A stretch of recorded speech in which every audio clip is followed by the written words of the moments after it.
Good afternoon. My name is Balmer Morales. My demystifying chapter is Chapter 9, the myth that white collar crime is only about financial loss. First, I'll start off by talking about what white collar crime is exactly. White collar crime, in its simplest form, is the whole range of illegal, unethical, and harmful practices carried out within a legitimate organizational or occupation context to generate financial gain or to avoid financial loss for the company.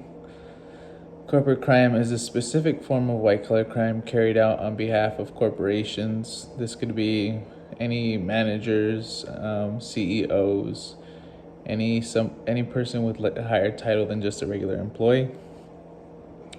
A regular employee could do it, but it's mainly someone who has more authority and who has a higher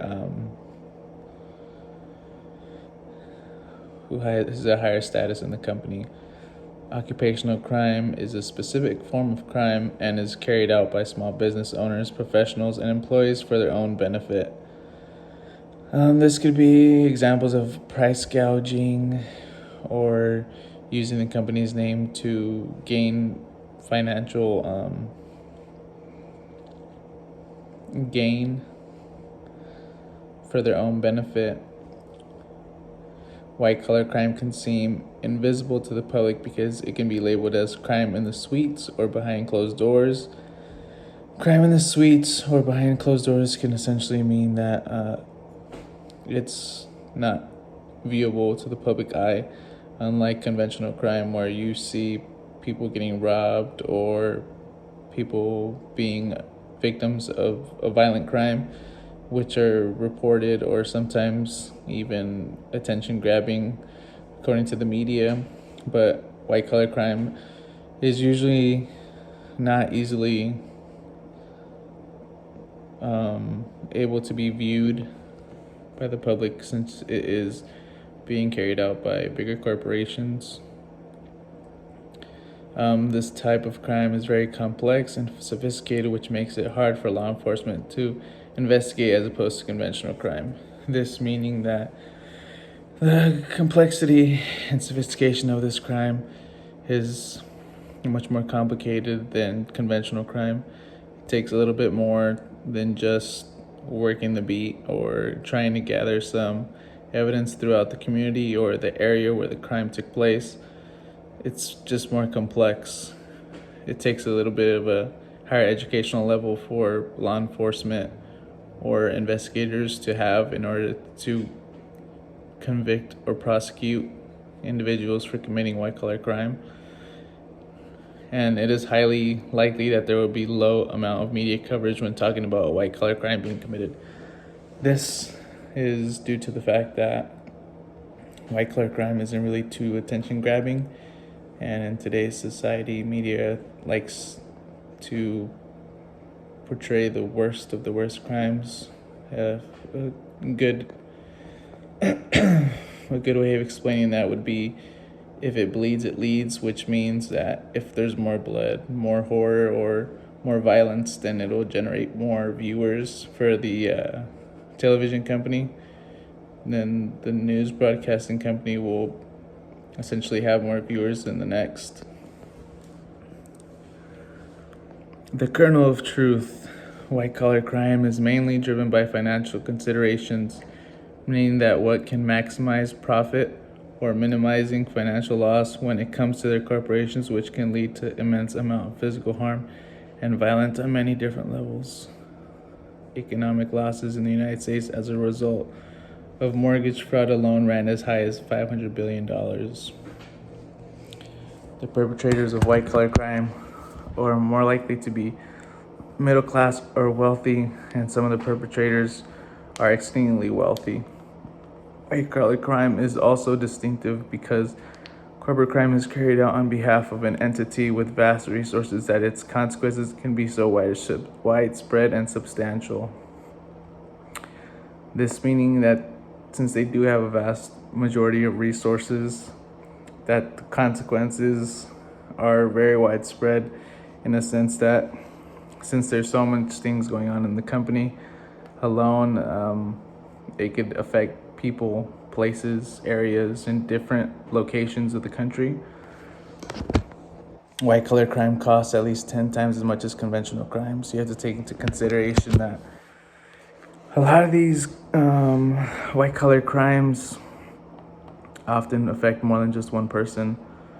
Unlike conventional crime, where there's one victim, one perpetrator, in the sense of white collar crime, the entity or the corporation, they affect multiple areas, multiple communities, perhaps entire countries when they commit some sort of white collar crime. There are not only financial losses, there are also devastating losses of life, serious injuries, major health problems, etc. as a result of white collar crime. This just goes back to the idea that the whole resources and amount of workers and stuff that people have in these corporations, the truth or the facts. Frederick Ingalls claimed that factory owners engaged in murder because they were aware that working conditions in their factories would kill some of their workers. The premature deaths were a function of the owners' privileging of profit over the health and the lives of their workers.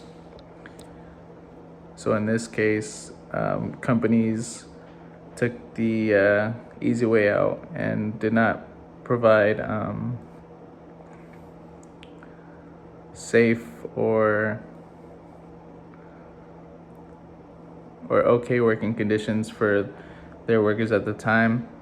As a result, tougher safety and health standards were imposed involuntarily on corporations. Corporations throughout much of the 20th century strongly resist these initiatives, at least in cases where they seem to threaten profit. So people or corporations essentially deemed that changing their the safety of their areas or of their workplaces, if it affected any type of profit or where they had to put money into it, then they didn't think it was right for them to do. It varies in companies, especially now since OSHA regulates how safe an environment can be, and OSHA tends to fine everybody when they find unsafe work areas. An example of that would be my job. I work in a warehouse right now, and OSHA, I think, comes once a year, and they've told us stories where they had barely opened, and OSHA had gone to do just a walkthrough, like a safety walkthrough for my facility, which is a warehouse. And they ended up getting fined for an individual not having a safety harness on when working on a high level order picker, which is basically a forklift that elevates and comes down. So they got fined, which because it was unsafe for the workplace, which led to them having to essentially train and retrain everybody on the standard of work that they have there in regard to safety in order to not be fined again by OSHA. Worldwide, it has been estimated that 2 million people are killed by work each year, and more than 50,000 Americans die from work-related diseases and accidents.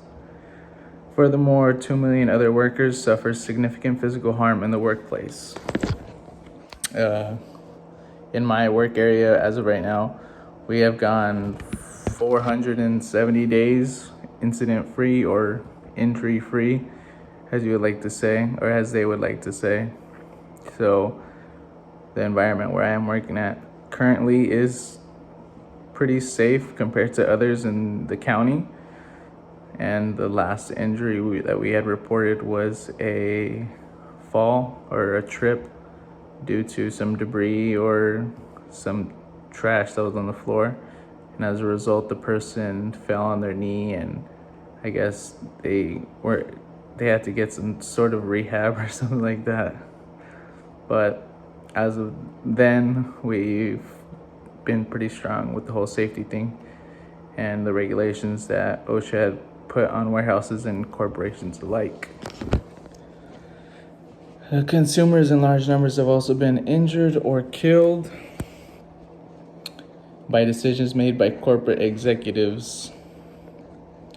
That could mean bridges, dams, stuff like that, where something seems to fail or doesn't work as expected, and as a result, there are fatalities or injuries because of corporate executives' decision to go through with the building or go through with the construction of a site.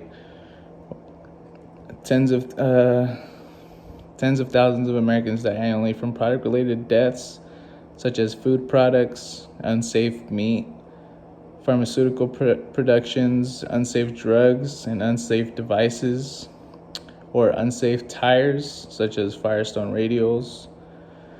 White-collar crime also contributes in the practice of unsafe environmental practices of corporations, whether it be dumping toxic waste in sites/water or air pollution, which both can have devastating consequences. Lastly, large corporations have been complicit in the destruction of entire communities, such as when unsafe practices have led to dam breaks. It could lead to flooding.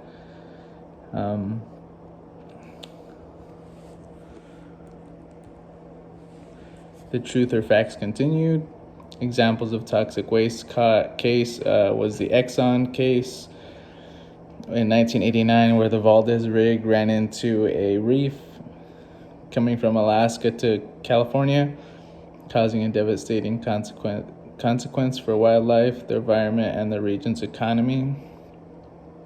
Example of the air pollution case would be the case of General Motors in the 1930s, where GM formed the United Cities Motor Transportation Company. In doing so, they tried to buy out all electrical streetcars and replace them with buses. And General Motors was partnered up with the oil companies when they decided to build the company.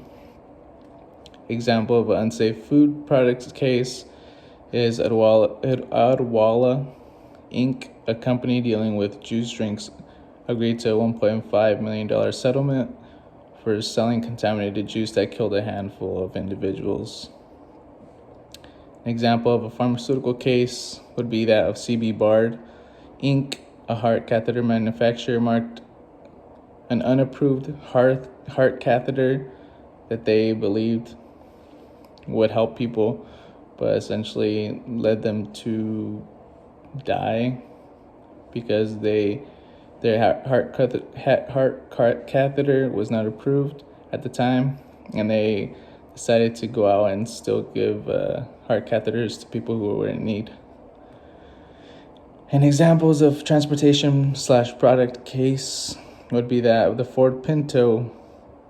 The Ford Pinto was where the car had a defect, and not really a defect, but the way it was built was not the safest, with the gas tank being in the back, which led to immediate explosion or something like that. Some of the 50,000 people killed a year died because of a defect in the vehicle design. Source 1, I had a fatal occupational injury rates in the U.S. versus importing countries, which essentially talked about and went in depth about the U.S. as compared to other major importing countries regarding safety and injuries or deaths in the workplace. The research began as an exploration of OSHA in different countries. The primary objective was to compare fatal injury rates in other countries with the U.S. The secondary objective was to learn about the scope, accuracy, limitations, and differences in occupational injury statistics from other nations. The tertiary objective was to gain insight into the regulation and oversight of OSHA, as well as economic activities of other countries. And to limit the research to a manageable number of countries, the top 12 countries were selected, that being China, Mexico, Canada, Japan, Germany, South Korea, United Kingdom, India, Italy, France, Ireland, and Vietnam. Some variables that may impact the outcome for the U.S., first being 16.7% of U.S. workers fatality or injuries in 2016 were due to violence, which is likely higher than in European countries listed. 33.6% of these injuries were due to suicide, which are not included. Second variable, 40.1% of U.S. worker fatality injuries in 2016 were due to transportation incidents, which may be much higher than in the European countries listed. Third, the U.S. and the European countries differ in the composition of economic activity. Some industries inherently pose a higher risk of worker injury. 4, government oversight in occupational safety. Corporate approaches to occupational safety and even culture might contribute to lower incident rates for the European countries listed, particularly in the UK and Germany. And the last variable being the United Kingdom and Ireland exclude road incidents. Some of the findings, whereas statistics presented here suggest that large disparities exist in the fatal injury incidence rates and therefore workplace safety. The United Kingdom, Germany, and Japan have much lower incident rates of work-related fatal injury. In the U.S., we need to examine workplace safety measures and practices to reduce the number of workplace injuries. So, although other countries have less safe work environments, they somehow are much safer than the U.S. So, comparing U.S. to other major importing countries, they somehow are behind on the OSHA regulations and work-related injuries/deaths. And then interest served by the myth. As long as so much concern about violent crime is focused on the activities of conventional offenders or street criminals, it is deflected from focusing on the forms of harm inflicted by the rich and powerful. A lot of the media and society tend to focus more on conventional crime, which is why white-collar crime will continue to be behind closed doors and unseen. Few corporate offenders go to prison for the actions taken within the context of their occupants that have demonstrably harmful consequences. The criminal justice system may also benefit from the disproportionate focus of conventional crime as opposed to white-collar crime, and funding is much easily obtainable to combat conventional crime. That goes back to the point where I made earlier that white-collar crime is a complex crime to sort of investigate and pursue, let alone prosecute or convict someone for committing a white-collar crime. And conventional crime is much easier to prosecute. When the public is involved, it comes down to addressing the forms of violence that are violent, frightening, direct, dramatic, not less visible, less tangible, and less immediate forms of violence associated with white-collar crime. So, like stated earlier, it goes back to the media portraying or deciding to show more violent, frightening, direct, dramatic, and more seen crime. Essentially, it is more beneficial for researchers, mainstream criminologists, etc. to focus on conventional forms of violence as opposed to white-collar crime. Policy implications of belief in the myth. 3 strikes and you're out. The 3 strikes and you're out policy is essentially for repeat offenders who are felony offenders who commit seriously violent crimes or just violent crimes or serious crimes in general. 3 strikes, meaning you get a strike for a felony or any heinous crime that you commit. After the 3rd strike, you serve a life in prison. And it's essentially like baseball, so after the 3rd strike, that's it. The first line of response to white-collar crime violence has to be the adoption of policies that foster and promote safe practices across the spectrum of corporate, professional, and occupational activities. Then prevention and deterrence of such violence is the goal. So basically, with companies or corporations, they need to promote a safer workplace They need to be able to prevent and deter injuries or fatalities from happening in the workplace in order to be able to have safer environments. And when prevention and deterrence fail, the criminal prosecution of such white-collar offenses is fully warranted. So till then, if they can't prevent or deter, or they fail to prevent or deter, then they may be held liable for their actions.